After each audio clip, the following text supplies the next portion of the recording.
Беличья беда. В одну ночь все в лесу покрылось инеем. И мох, и валежник, и деревья. Утром под солнечными лучами иней стал таять. С берез и осин безо всякого ветерка посыпались желтые и красные листья.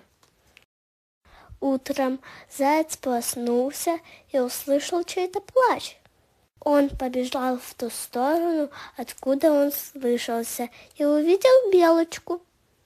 Она сидела на пушистой елке и лила горькие слезы. «Ты чего плачешь?» — спросил заяц. «Как же мне не плакать?» — отвечает белка. «Скоро зима наступит, у меня ни одной шишки нет. Придется мне из дома уходить». «Куда же ты пойдешь?»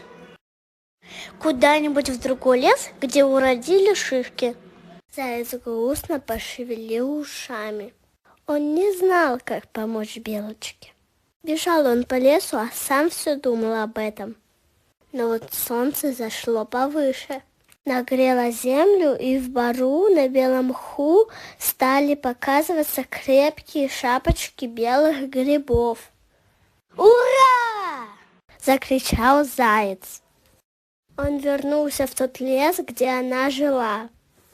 «Белочка, ты любишь грибы?» «Очень люблю».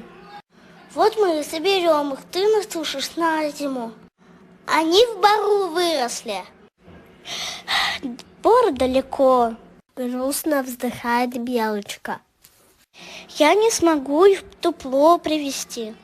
«Я тебе помогу», — решил заяц.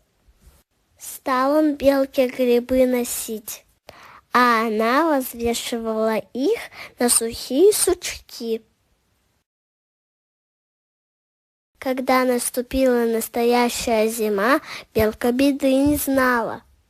В самые холодные времена ей не приходилось делать по снегу даже 2 шагов. Зачем? Все ее грибы рядом на ветках висят. Сорвет белка грибок и в дупло юркнет лакомиться. А зайцу приходилось туго. Он грыз мертвые осиновые ветки. Вот и позавидовал он беззаботной беличьей жизни. «Дай мне немножко грибов», — попросил он, придя под елку с ее дуплом.